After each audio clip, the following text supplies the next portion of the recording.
Hello, BookTube.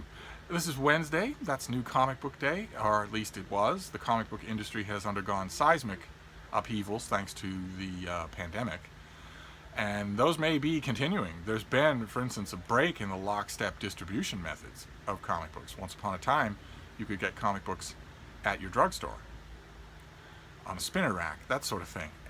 And then the whole industry, the superhero industry, Marvel and DC Comics, moved to specialty distribution, to specialty shops, comic book shops. You stopped being able to find superhero comic books at your stationery store or at the grocery store or whatever. Usually you stopped being able to do that.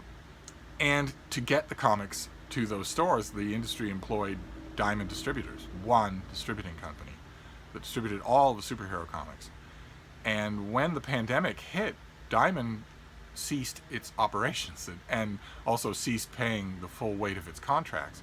And DC and Marvel started slowing their production, issuing pencils down orders, especially Marvel, telling people that, this is where we're closing up shop until for the time being, even though, as many people pointed out, the way digital comic books are produced digitally now. So there's no reason, printing presses might be one thing, but there's no reason you can't continue to work, because you're working at home, or you could easily work at home. One way or another, when life started coming back into that system, just recently, DC Comics decided, well, Diamond Distributors let us down. They failed right when we needed them the most, and so we're not going to use them anymore. We're going to use a couple of other distribution venues, maybe a little untried, maybe a little bumpy, but we're going to go our own way. And as a result, we're going to distribute our new comics on Tuesday instead of Wednesday. And a lot of comic shops will probably decide, just for momentum's sake, just for the sake of how their business week is structured, to distribute these things on Wednesday anyway. But in the meantime, Marvel Comics also restarted their line. And so comics are flowing to bookstores again, to comic shops again. And so I guess I could check the online lists and then go see what's available. As I've mentioned in earlier comic book videos, my comic book shop is not really on my route. Unless I have other things to do on that route, I wouldn't usually make the detour. Especially since in recent years I have not really been a consumer of individual floppy issues of comic books. The weekly things that come out on Wednesday or Tuesday. I've not really been much of a consumer of those for any long haul. Usually I am more a consumer of collected works. Paperback reprints of older stuff, hardcover omnibus editions of older stuff that I already know I like. I can't believe this dog. My little schnauzer, Frida, loves to be on camera. She loves to look at the rest of you. She loves to be looked at by the rest of you. She would love nothing more than to scream and jump up on the rest of you so that you would pet her indefinitely. But those of you who aren't interested in comic books told me, well, we definitely don't want to miss Frida, so could you maybe make sure not to have her in any comic book videos? Seems perfectly fair to me, but I swear she knows, because she tries to get into a comic book video whenever I'm making one. So she's attacking me right now off camera.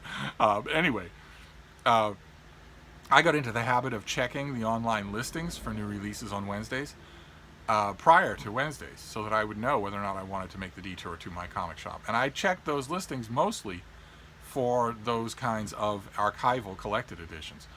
In recent months, there's only been really one exception, and that's been DC Comics' relaunch of the Legion of Superheroes.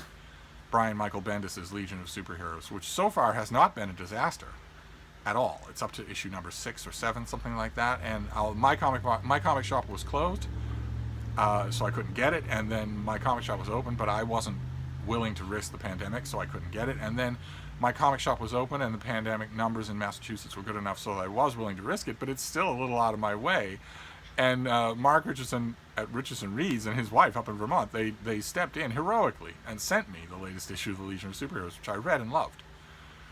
It has Bendis ticks to it, but he's not writing like he usually does. This doesn't read like an ego parade like so much of his modern stuff does. I am sort of hoping that he doesn't do any greater violence to the team than he's already done before he inevitably loses interest and moves on. He will inevitably lose interest, probably by issue 8 or 9, and move on. And the Legion, if it posts good enough numbers, will continue and get another writer, maybe a writer who doesn't think that he's more important than the title he's writing. That would be great. That'd be absolutely great. But in the meantime, I'm perfectly happy with the issue, but that's the only one. There's nothing that Marvel's making. There's nothing that DC Comics is making other than that, except that the artist Jorge Jimenez, fantastic comic book artist who has just been getting better with time. He did a run on Justice League, I believe. I have it here somewhere. He did a recent run on Justice League that was just visually amazing work. And he has moved on to do a Batman title that I would buy. I'm not a big fan of the Batman extended family or whatever, but I would buy it for his artwork. But only that. Only that. So I got into the habit of looking at online listings for what collections were coming out. And there are two that are coming out either this week or next week or maybe last week. The dates are a little imprecise. One is an Epic collection, the Marvel Epic Collections, full-color paperback reprints. That is Jack Kirby, Stan Lee arc on the Fantastic Four that doesn't have much in it that I like. I won't be spending $40 on a paperback for something like that. But the other one? The other one is the third DC Comics massive hardcover $100 omnibus of the Legion of Superheroes. Not Brian Michael Bendis, of course, but the 1950s Legion of Superheroes. I know these issues like scripture. I know everything about them. Everything about them. I have read them and reread them countless, hundreds of times. And not in my wildest dreams, back in the 60s, did I ever imagine that there would come a day when there would be durable, super tough, hardcover volumes of these things. And yet here they are. DC's done two of them already, and the third volume is in bookstores, I believe. I believe it's in comic shops, anyway. If not, usually there's a week or two delay, and then they show up in your Barnes & Noble, for instance. And I haven't got it. I haven't got that volume yet. I haven't gone to comic shops. Part of me thinks, well, you know, isn't it a little wasteful for you to buy that at all, considering that, like you said, you know these things backwards and forwards, except that I'm such a Legion fan, such an unabashed Legion fan. Another part of the reason is that there are a number of retail websites that apparently operate under the good blessings of Marvel and DC that will offer expensive hardcover omnibus editions like that at sometimes 50% off if you just wait a week or two. And I can wait a week or two for comic books that I know word for word. So there, you probably know, you comic book fans probably know some of the sites I'm talking about. I have a couple of them bookmarked. I never remember their names. But I've done business with a couple of them before. They're not shady or fly by night. They don't appear to be doing anything illegal. It appears to just be instantly remaindered, instantly discounted items. The Legion of Superheroes Omnibus Volume 3 at $100 at a comic book shop is fine. The Legion of Omnibus Volume 3 at $50, if I wait 2 weeks, is even better. So I don't have any reason to go to a comic shop, even if it were on my route. It's not yet on my route. Other places will reopen, things will swing back into business, and I will be going back, but not yet. So once again, we are doing older issues. I'm going through my back issue long boxes. And it's great fun. And every time I'm grabbing them a handful at a time, and every time I pull a handful out, when I finish, talk about them with you, there's always one or two issues that I just want to hold over and read again. And that's great. That's so much fun. And I noticed, looking at this latest handful, that we once again have a thematic run at the beginning. A whole chunk of this is Conan the Barbarian. Ranging across a wide spectrum of publication history. Conan has been published in comics for a long time. Like, for instance, here's another copy, a much better copy of Conan the Barbarian from Dark Horse Comics, number 0. Written by Kurt Busiek and drawn by Cary Nord, and a fantastic interpretation of the character. This lasted for many wonderful issues that are wonderful graphic novels. And I've shown it to you already. This is where Prince and his wise man come across remnants of Conan. They are relatively in the shadow of history. Conan is prehistory, and the prince is fascinated. The prince is fascinated by Conan, and tells his vizier to assemble all the records that you can find about this person. I want to know about him. And his wazir is not happy with this, but he does do it. He writes a scroll assembling all that they could know, and I wondered where it was going in this first issue, and then I realized, to my joy, I laughed out loud when I read this the first time that this came out, that this is all a setup for the great invocation of Conan stories that were written by Robert E. Howard almost a century ago. Know, O Prince, is how that story begins, how that invocation begins, and that is what we get. The Wazir's, he is the one reciting the story that we get, the great invocation. Let me read it to you. Know, O Prince, that between the years when the oceans drank Atlantis and the gleaming cities, and the years of the rise of the sons of Arius, there was an age undreamed of, when shining kingdoms lay spread across the world like blue mantles beneath the stars. Numidia, Ophir, Bithynia, Hyperborea, Zamora with dark-haired women and towers of spider-haunted mystery. Zingara with its chivalry, Koth that bordered the pastoral lands of Shem, Stygia with its shadow-guarded tombs, Hyrcania whose riders wore steel and silk and gold. But the proudest kingdom in the world was Aquilonia, reigning supreme in the dreaming west. Look at that artwork, just incredible. Hither came Conan the Cimmerian, black-haired, sullen-eyed, sword in hand. Look at that. Amazing. A thief, a reaver, a slayer, with gigantic melancholies and gigantic mirth, to tread the jeweled thrones of earth beneath his sandaled feet. That is the invocation at the beginning of every great Conan story, and here we have the story of that invocation. I loved it. And it was when I read issue number 0 that I realized that this Dark Horse run was going to be really good, and it ended up being really good. And I followed it on and off for years. But then the rights to run Conan comic books, which had belonged to Marvel Comics originally, and then moved over to Dark Horse, they moved back to Marvel. And Marvel prepared a whole slate of Conan comic books and Conan-related comic books. And I bought a lot of them. I bought a lot of them as they were coming out. It was so much fun to have an enthusiastic reason to go to the comic store. This is Conan the Barbarian, number 4.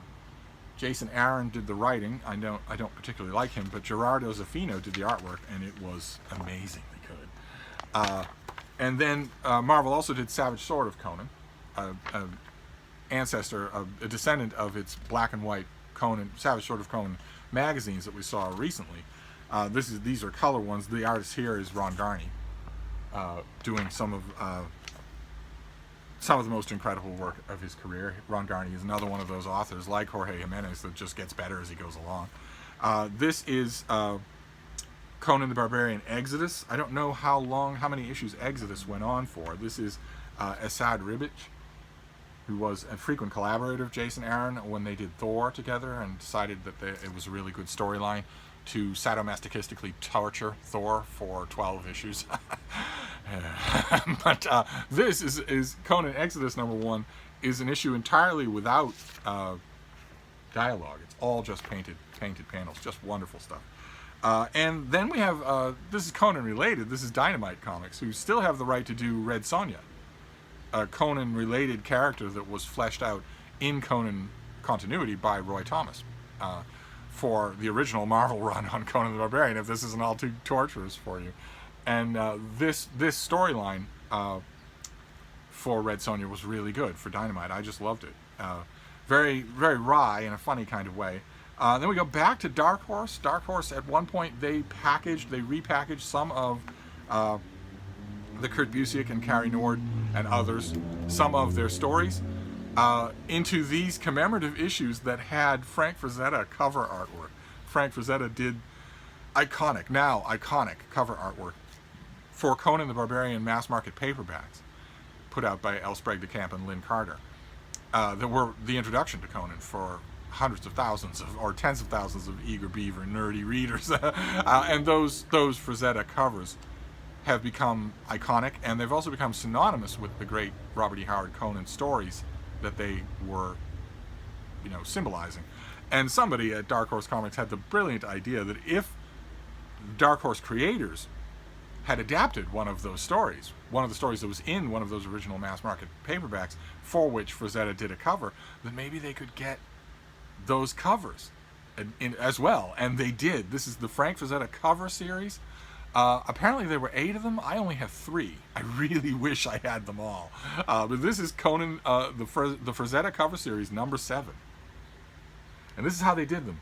The full uninterrupted cover art, and then at the bottom you have Black Colossus, that's the name of the story. And this is the Dark Horse adaptation of that story. Here we have the Frost Giant's daughter. This is Kurt Busiek and Carrie Nord. A fantastic Conan story. Look at that original cover, where Conan faces 2 giants in the frozen north. He's partially freezing to death. He's been chasing a naked girl and doesn't know who she is or what's going on there. And Carrie Nord makes the decision to make the giants actually giants, to make them enormous. What an issue. Oh man, what an issue. And then we have number 4, and this is Hall of the Dead, another great Frazetta cover. What I wouldn't give for the rest of these. I mean, they're just lovely. They're not done for any commercial. There's no buzz phrases on the front. There's no buzz phrases on the back. They're just very well done. And the issues, by and large, are wonderful. The Dark Horse issues that are actually reprinted in these are wonderful. And what a classy way to do it. I think at the time that these were coming out, I asked my comic book shop guy. It's sometimes tough to find good customer service at your LCS, your local comic shop. If you have it, then be thankful, be grateful for it. Maybe slip them a card at Christmas time because it's rare. I've mostly encountered abysmal customer service at comic shops. And when these were coming out, I asked the guy at my comic shop, I said, I know I don't have a subscription here at the shop, because I'm not a regular enough buyer of these things. But if you set aside an issue of all of this series for me, I guarantee you I'll buy it, and I'll make a deal with you that on the weeks when this issue comes out, each new issue in the Frazetta series comes out, I'll not only buy it, but I'll buy something else as well. I'm not a subscriber here, but I'd love it if you could do me the favor of setting these aside so that I can have the whole set. And he was leaning over the counter, tapping on his phone while I talked to him that way. I must have been really tired. Probably had a hard workout that morning. Considering the enormous pregnant hippo girth of his middle section, I'm sure that just getting up the stairs to the shop was a large workout, but he did not. I made him a perfectly normal customer offer, and he didn't do anything about it, barely acknowledged that I'd spoken. So I don't have any of these other issues. I should get them. Or, in some future time that I don't think is ever going to happen again, when something like these Conan issues is coming out that makes me want to buy regular weekly comics, if something like that were to happen, let's say, it could happen. It could happen. Let's say that instead of Marvel letting its Conan the Barbarian line degenerate to Conan being saved by women in every issue because 2020, let's say instead of that you hire a really good artist, maybe one of the 30 or 40 artists who aren't really great artists, who aren't currently working, who are doing the convention circuit because you're not willing to match their page rate. Say Marvel hired one of those artists and then got Roy Thomas, who's still alive and kicking, can still write a Conan story better than anybody, and maybe announce that in the comic book press. Say, hey, you comic book fans, hey, you Conan fans, here's the return of a legend. Roy Thomas is going to be writing Conan the Barbarian starting in issue number. If Marvel Comics did that, instead of shamefully subbing him in once in a while with no fanfare whatsoever because they're kind of ashamed of him because I guess he's a cis white man, if Marvel instead did that, I would do that, and I wouldn't be alone. There'd be tens of thousands of people who've just given up on comics who would come back if that happened. Same thing if you did that with the X-Men, for instance, which is currently being written, I guess you could say. I don't believe that it's written. It's more like a therapy session, one huge therapy session by Jonathan Hickman. If you got a writer in there who was writing stories in which the X-Men were not sociopathic plant people, they were instead maybe a group of mutants who fights for the health and safety of a world that hates and fears them, well, that formula worked for 50 years. It might work again if you're willing to do that. But I don't even remember where I was going with that digression. Oh, right, because that comic shop let me down. And if maybe if that were to change, if I made a point of maybe going to another comic shop where I was guaranteed to get good service, I bet I know of one in Boston or even across the river in Cambridge where the extra trek, the whole question would be, is it worth it? I find as I get to the ripe old age of 28 that the answer is yes. Which those of you who are in retail, especially those of you who are retail managers who are watching me right now, you should pay attention to that, because the people who are at the ripe old age of 28 have the money. Okay, the face-ringed young people that you're catering to don't, and the people who are at the age of 28 who have the money are telling you directly, I am willing to both skip your shop and go the extra distance to a shop where I know I will be treated well. That's no small thing. That's no small thing. When you're writing out your paychecks at the end of every week, that matters. So I think that's where that whole stem winder was going. I guess it's all just a little bit of sour grapes because I don't have all of these. I don't have all 8 of these, and I wish I did. I don't even know if they've been collected in one big volume. It'd be a great volume if they did. I should look into that. I should look around online. That's something I would hunt around and find online. I'd be happy to do it. But then when we're talking about Conan, we're now bouncing all the way back to Marvel Comics. we're in Dark Horse, we're in Marvel, now we're back to Marvel. Only this is the first time that Marvel had the rights to Conan the Barbarian, largely championed by Roy Thomas, who was at first perfectly willing for it to be anybody. He didn't necessarily know or single out Conan or Robert E. Howard, but boy, oh boy, he made his name writing this character, and never more so than in this issue from 50 years ago. This is Conan the Barbarian number 4, The Tower of the Elephant. Conan fans would be able to know from the cover what story this is adapting. It's adapting the great Robert E. Howard Conan story, Tower of the Elephant. And this is with art by Barry Windsor Smith. And it's all about, there's the climactic moment. Yes, indeed. We've already seen this story. We've just seen it drawn by someone else. This is, look at that. Boy, oh boy. Look at that. Just lovely. And this is from all those years ago. I now have this in a couple of anthologies, so I don't have to risk tearing that apart. And this is Conan the Barbarian, still in the Marvel era. This is Conan number 100. Death on the Black Coast. Look at that. I have read this so many times. This is probably collected as well. I have read this so many times. This is the death of Conan's lover, the Queen of the Black Coast, Beilit, who is killed by a monster that hangs her from her own yardon. And Conan is devastated and fights the thing at the end. And there's a wonderful moment. He fights this creature, and it looks like he's going to lose, and then he gets help from the last person you expect. It's wonderful. This is Roy Thomas and John Buscema. This is just fantastic. I loved it. One of my favorite Conan issues. This particular moment was done by Black Horse, our Dark Horse Comics. It was also done more recently by a Conan comic, I think, that came out in Europe. I think you can make a Conan comic in Europe now and not run afoul of copyright law. One way or another, I seem to remember a couple of comic channels on YouTube showing panel by panel, and of course it was young kids on those channels, so they had no idea the gut punch story they were talking about. They didn't know that it was not the first time that it had been adapted. Boy, oh boy, though, I love this adaptation. Okay, then we leave Conan and we go to another thing we've seen already. This is a second copy of Whatever Happened to the Cape Crusader, part 2 of 2. This was written by Scott Williams and written by Neil Gaiman and drawn by Andy Kubert, and it is the funeral of Batman. It's kind of an answer to, as you can tell from the title, it's kind of an answer to an earlier What If story, Whatever Happened to the Man of Tomorrow, that was done by Alan Moore with art by Kurt Swan, and that is all about the end of the Superman story. It's a what if story, but it's the end of the Superman story. And this is in a way a complement to that, is the end of the Batman story.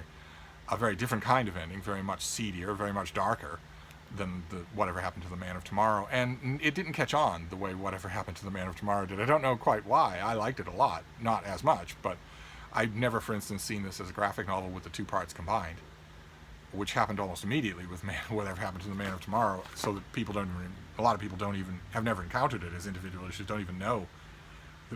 I got those things when they were coming out, and thought, oh, this is going to be so cynical, but instead it was just incredibly touching. And so is Whatever Happened to the Cape Crusader. So I'm glad I have both parts. Okay. Then we move on. This is a reprint. Done probably when Thanos was starting to make appearances in Marvel Comics. This is a reprint of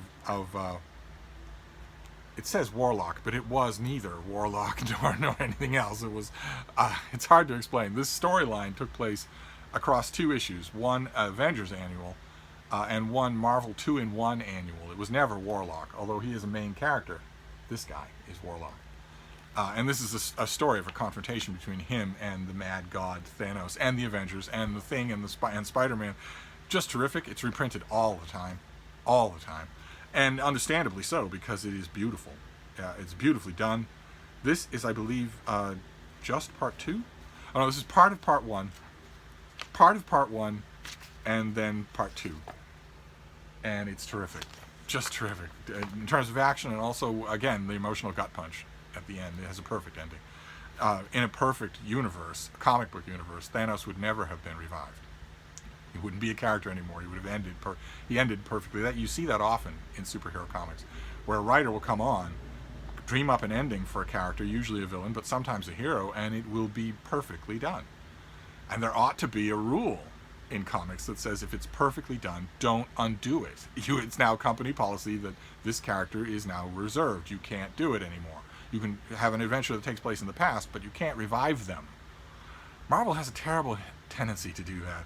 They crafted a lot of Captain America's emotional arc in the modern era of their comics by the fact that he was grieving for his lost partner Bucky from World War II. Then they brought Bucky back. Frank Miller created an absolutely gorgeous ending for his character Elektra, the Master Assassin, and they brought her back and just made her a normal superhero. And the same thing with Thanos. Jim Starlin comes up with a perfect ending for him and Adam Warlock. And then they bring them back. It's a little annoying. Okay, then we go to the 90s, the big hair, big shoulders 90s. This is the Avengers. This is Bob Harris, I believe. It's Steve Epting who does the artwork. That's all I cared about. Yeah, it's Bob Harris.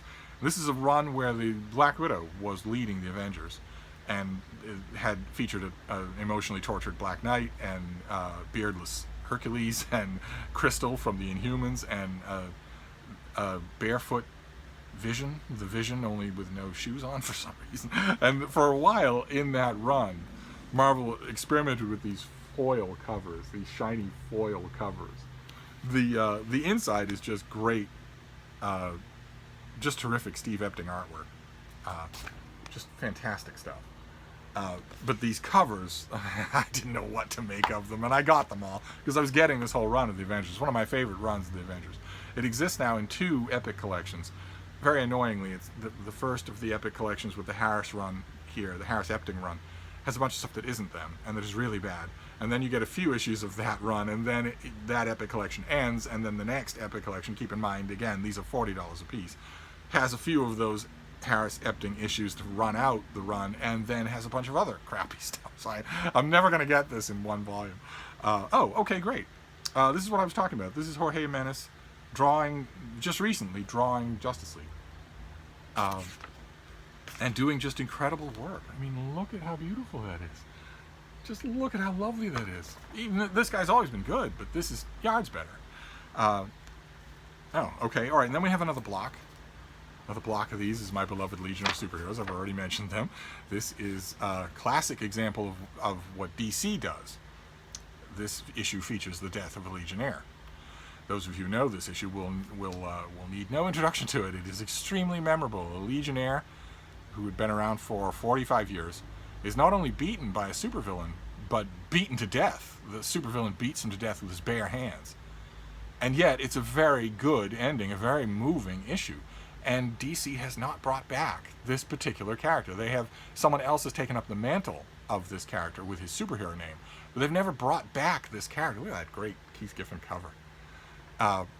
And that's as it should be. That's what Marvel ought to do. Okay, and we have these legions span all sorts of eras, largely thanks to Mark Richardson of Richardson Reads. Every time I went up to the old farmhouse in Vermont, there was a little shop that had a just box after box of old Legion issues, so I got as many of them as they had. That's fantastic. Here we have, oh wow, in this issue, centuries and centuries of environmental degradation causes the Earth to explode. The Earth in Legion superhero continuity ends. It's not the end of the Legion, it's the end of the planet. And there aren't enough transports. So a huge number of people are left behind on Earth, and they know it. There's nothing anyone can do about it. This is the 5 years later era of the Legion of Superheroes. No Superboy, no Supergirl. Of course, in the old Julie Schwartz era of Supergirl and Superboy, they were basically gods. They could do anything. There would have been an infinite number of things they would have come up with to evacuate the whole planet or to stop it from exploding in the first place. But in this new, grittier universe that Todd and Mary Bierbaum came up with, that is not the case. So a huge number of people on Earth just await the end. They know it's coming. And in a very good moment, we get a little visual call out there. They all are as the planet dies, and you might be wondering, okay, those are Legion members down there, but who's that? And some DC fans will know that is Neil Gaiman's conception of death, and that is a wonderful, wonderful call out to Neil Gaiman's character from Sandman. That she shows up in this issue is just great.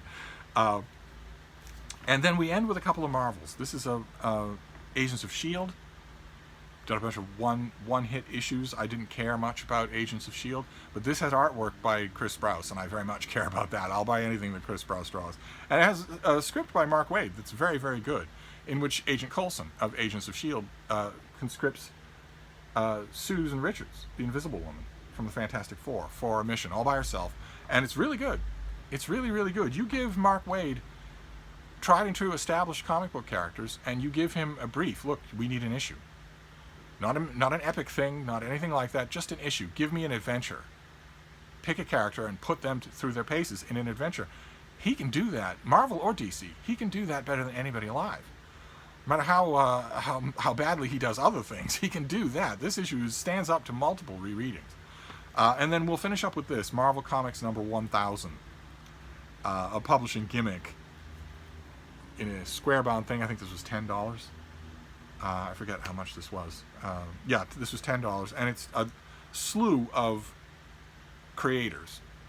Ron Frenz, Eric Larson, all sorts of other people. Just every current creator is in here. They each get a page in something that is a plot line. A plot line runs through here, but it's very attenuated, as you'd expect. If you've got all these creators, it's not going to be all that coherent, and it wasn't. It was a feast for me to look at a lot of this artwork and see a lot of these people who don't do a lot of work. Here you have Alex Ross. It's the Hulk eating a microphone. There were a bunch of other people too. Well worth re-looking at, but I didn't follow any of the rest of it. I'm pretty sure Marvel Comics number 1000 has continued on. The storyline, the plot that runs through it, I think has continued on, but I didn't continue with it. I was just interested in this issue. And even that plot line, the plot MacGuffin that runs through this issue was objectionable. Because even in the midst of all of this creativity, that plot line running throughout was a reflection of current year Twitter politics. Because the MacGuffin in the issue is a mask that makes its wearer the equal of anyone. And you might think, okay, well, that's not a big deal, right? That's a gimmick that's been seen in comics before, including in the villain who conducts the murder in that Legion of Superheroes issue. He has exactly that power. He can make himself able to fight anyone. That's his superpower. This mask bestows that power, and I thought at first, okay, well, that's a neat MacGuffin. That's great. But then in the course of the issue, it turns out that superior abilities are bad. That's how they're characterized. That's why the mask is a good thing. Not because it gives somebody an even playing field, but because there shouldn't be anything but an even playing field. At one point in this, one of the segments in here takes place in the England of King Arthur, the Knights of the Round Table. And the fact that the Knights of the Round Table are superb warriors, in other words, that they have more skill at fighting, makes them the bad guy. They are the bad guys of that segment because of that. Not because of anything they're doing, but because, I want not only equality of opportunity, but equality of outcome, to use Twitter politics language. so even there, even there with Marvel Comics, you have to sort of look away from what you're actually reading, which is a little bit annoying, and not something you want to regularly drop $10 an issue on. So I didn't.